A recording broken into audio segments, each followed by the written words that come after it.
एक आदमी पूछता है कि मौलाना क्या प्रूफ है आपके पास कि आपका कुरान आज के बढ़ते हुए सुलगते हुए मसाइल का हल है? हमने कहा है कुरान करीम में। एग्ज़ाम्पल देकर उनको हमने समझाया। हमने उनको कहा कि देखिए, मिसाल के तौर पर अभी हमारे भारत में, मुल्क हिंदुस्तान में 1 मिनट में 45 रेप का केस होता है, जिना के वारदात होते हैं 1 मिनट में 45। इसको कैसे कम किया जाए, इस पर कैसे कंट्रोल पाए? और बड़े बड़े वारदात होते हैं और बड़ी ख़तरनाक घटनाएं, हादसात होते हैं हमारे मुल्क हिंदुस्तान में जिना के ताल्लुक़ से, खुसूसन एक जिना, नाजायज़ संबंध। कैसे इसको कंट्रोल करें? कुरान करीम में वजाहत मौजूद है, आप कैसे रोक सकते हैं? इसीलिए मैं कहता हूँ कि हमारा कुरान, हमारी ये मुक़द्दस किताब, ये सिर्फ हाफिज़ बनने के लिए नहीं है, बरकत हासिल करने के लिए नहीं है, प्रॉब्लम का सॉल्यूशन भी कुरान बताता है। बढ़ते हुए समाज में बिगड़ते हुए सुलगते हुए मसाइल का निपटारा भी कुरान करता है।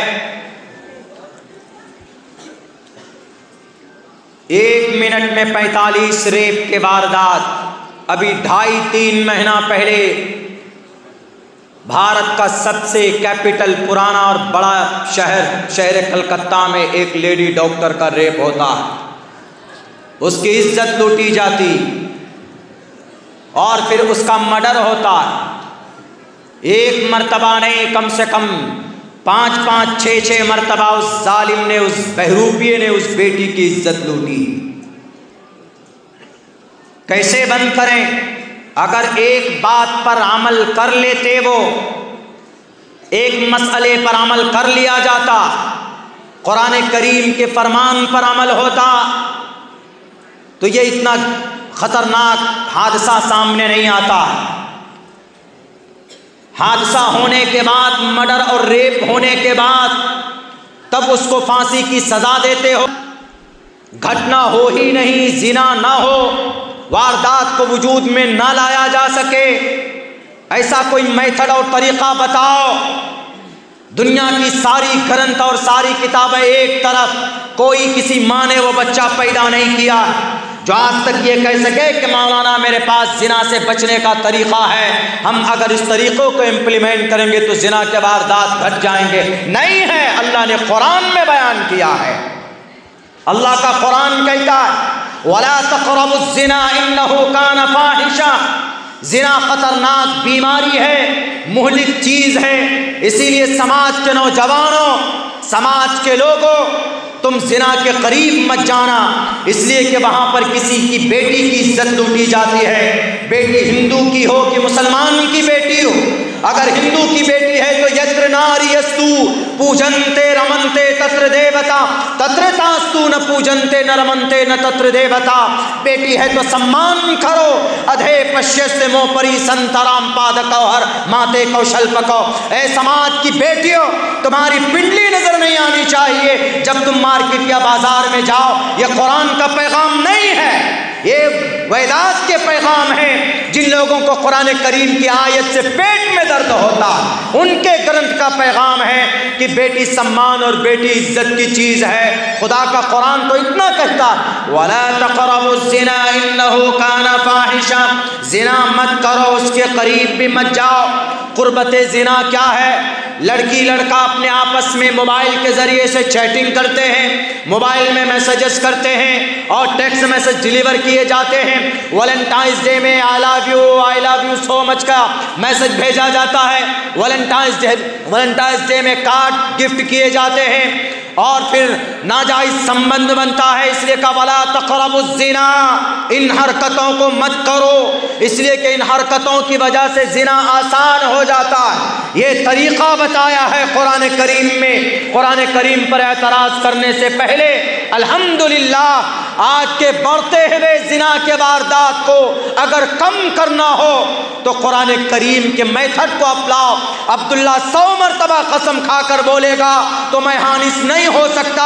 अगर अभी तो 45 जिना के वारदात 1 मिनट में होते हैं, अगर कुरान के फार्मूले के मुताबिक अगर समाज में कानून लागू किया जाए तो 45 मिनट में एक भी जिना के वारदात नहीं होंगे। ये कुरान का वादा।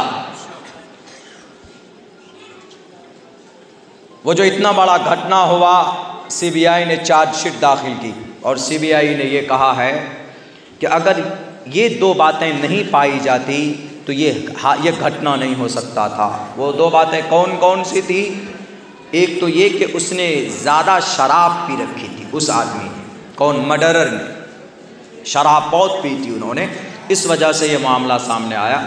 और दूसरी बात ये कि वो लेडी डॉक्टर अकेली थी। ऐसे कॉन्फ्रेंस हॉल है वहाँ पे, आरजीकर मेडिकल कॉलेज, अगर आप जाएंगे कोलकाता में कभी जाना हुआ तो बहुत बड़े एरिए में, बहुत बड़े लंबे एरिए में है।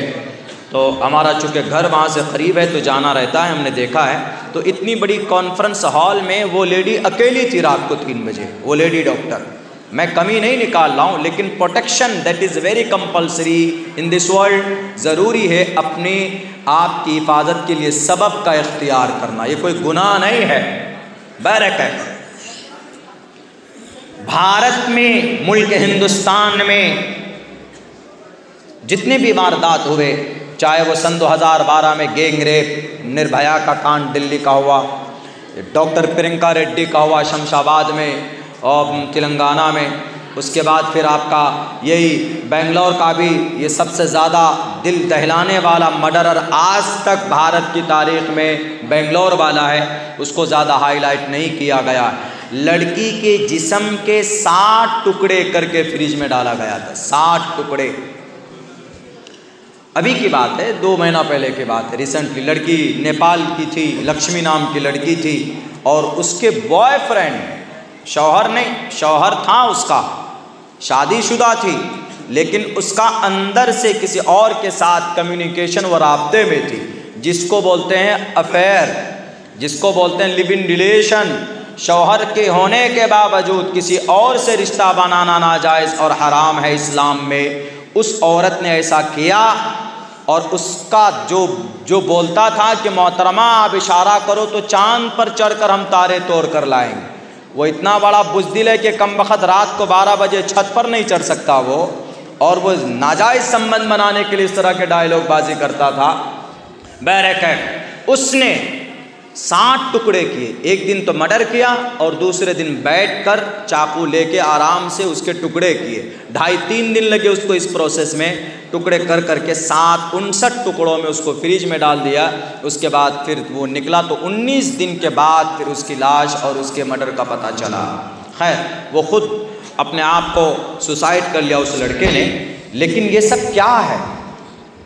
इन सब पर कोई रोक सकता है, रोक लगा सकता है? नहीं लगा सकता। इन सब पर रोक लगाना पॉसिबल है, हमारा कुरान कहता है वक़र्न फ़ी बुयूतिकुन्न, और क्यों बाहर जाए? What is need to come out from the home? क्या ज़रूरत है औरत को बाहर जाने?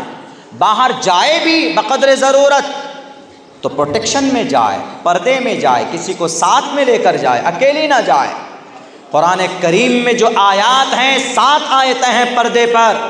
मीडिया वालों चीखोगे तुम, ये लिखना कि कुरान करीम में जो आयतें हैं पर्दे के ताल्लुक़ से, 70 हदीसें जो कुरान करीम अल्लाह के नबी की 70 अहादीस हैं पर्दे के ताल्लुक़ से, उसका मकसद औरत को कटघरे में रखना नहीं, उसका मकसद औरत को कैद करना नहीं, उसका मकसद औरत को उसकी इज्जत की हिफाजत है, उसका सम्मान को बाकी रखना है, और उस औरत की प्रोटेक्शन मकसूद है, जिसको तुम लोग नहीं जानते। क्यों?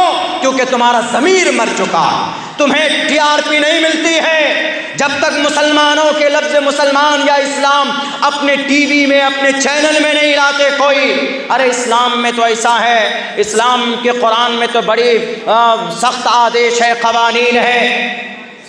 बेवकूफ़ आदमी, जाहिल आदमी जानते नहीं है कुछ भी कुरान के बारे में, इसीलिए कहा गया है पढ़ो, नॉलेज हासिल करो। उदारा सर्वे वैते ज्ञानी तात्मे व महिमतम आस्थितः संयुक्त आत्मा मामेवा मुत्तमाम गतिम। आदमी में ज्ञान जब होता है तो वह उस आदमी की ज्ञान की वजह से उसका सम्मान भी बढ़ता है और वो कभी भी गलत फ़ैसला नहीं ले सकता। मेरे भाइयों, तो हमारा कुरान करीम अल्हम्दुलिल्लाह नबी पाक अलैहिस्सलातु वस्सलाम का फरमान भी है, हम मुसलमानों के लिए है, हमें इस पर अमल करने की ज़रूरत है। तलबुल इल्मी फ़रीज़तुन अला कुल्ली मुस्लिम, इतना इल्म हासिल कीजिए कि जिससे आपके अंदर हराम व हलाल की तमीज़ पैदा हो जाए।